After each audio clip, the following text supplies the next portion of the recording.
Continuing with our theme of mid-cap companies, let's catch up with the Talwalkars. There's been a lot of talk about consumer slowdown, and these are companies which enjoy very high valuations as well.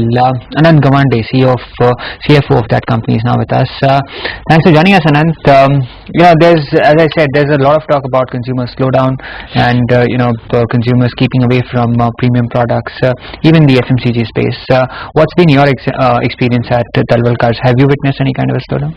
If I divide the question into two parts, the mid-India, which is the 50 towns which really contribute the second level of Indian consumption, and the top 8 towns, I would like to divide this answer into these two parts. The top 8 towns in October and November had shown some amount of fatigue in terms of people trying to renew, etc. But we can attribute that also to the holiday season, which not essentially is always the best season for people to come and gym.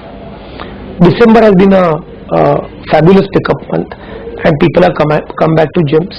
They started exercising in the top 8 towns. The balance 50 towns, they opened several gyms in the balance 50 towns: Solapur, Ulhasnagar, Dehradun, and many more. And the response has been ahead of our expectation. Solapur, one of the case example of a middle level town in India, in about 60 days has now done 650 members, which is far ahead of our schedule, because usually we should get 650 members in about 4.5 to 6 months. So I think the balance 50, 60, 80 towns are on schedule. The consumption does not seem to have got disrupted due to what is the perceived economic slowdown right now in India and the rest of the world. Okay, and your capex plans were at about 85 crores for this year, I guess. You're going ahead with all the expansion plans. How many gyms are you looking to roll out in the current fiscal? What we really do is expansion takes place in a large way in the fourth quarter of the year, which is the March quarter. March quarter is among the best quarters of the year for revenue too, and contribute about 30-35% upwards of the top line and bottom line of the company. As far as expansion goes, we should be setting up the amount of gyms which were promised at the time of our last results, which is the September results.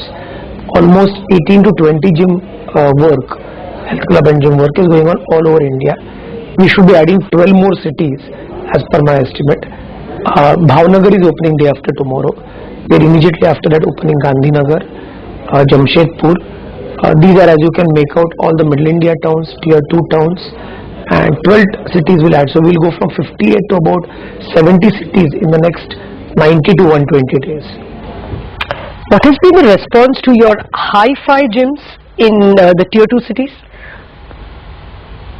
As was a stated objective, pockets of the main 12 towns of India will have hi-fi. Hi-fi is about affordable gymming. We have believed that gymming should become more and more affordable and create a healthy India, fit India movement. In the very small town, which is a tier 3, tier 4 town. So if I take a town like Bhimavaram, we have just signed a franchise for Bhimavaram. We have just signed a franchise for Ongole.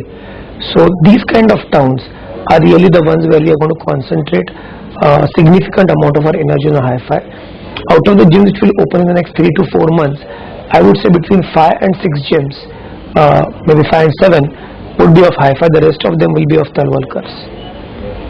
And will the fee structure be significantly lower in these gyms, especially in the tier 2 and tier 3 cities? What actually is the average rate? How does it compare to the tier 1 cities gyms? One is in hi-fi, the fee structure is typically 9 to 10,000. In Talwalkar, it is typically between 12.5 and 14,000. This is a base level structure. This does not include the personal training cost, spa. If you take a massage, extra massage, aerobic, spin cycle, yoga, none of this is included at base level. So there is a difference of about between 25 and 35% in the base fee structure. Number 2, in hi-fi, one of the things which we have found is these towns do not have any organized gymming which is going on in these towns. So if you take a Ongole or a Bhimavaram where we are doing gyms and many more towns like that, we really do not believe that people have seen organized gymming with equipment which are world standard, air conditioned, proper wet area, spa, jacuzzi, or with steam bath areas. So the difference is about 30-35%, but because the capital cost is about probably 60% of a normal gym, which is Talwalkar gym. The break-even point for the franchisee is much easier. At about 400 to 450 members, he has broken even. At about 600 to 650 members, he gets about 30% EBITDA. Okay, so let's come down to brass tack financials. 80% revenue growth the last quarter. Are you expecting to maintain the run rate in the second half as well? Essentially, as far as we are concerned, the third quarter of the year, which went by October, November, December, as would be expected, is a quarter where renewals or new members do not come in a high way. Current quarter, which is January, February, March, we have started off to a good start. The renewals have been very good. The scheme has been taken off well by people, and I believe that we should be in line, to achieve our target for the current quarter or current year, and should do a growth expectation which is similar to what we have done over the last 5-6 years. Finally, margins dipped slightly last quarter. What's the outlook for this quarter, coming quarter? The good news is we believe that the highest point of the interest cycle hopefully is over, and from now onward, one of the reasons our costs have remained at these levels have been because we have controlled interest and our administrative cost spreading them over a higher number of gyms.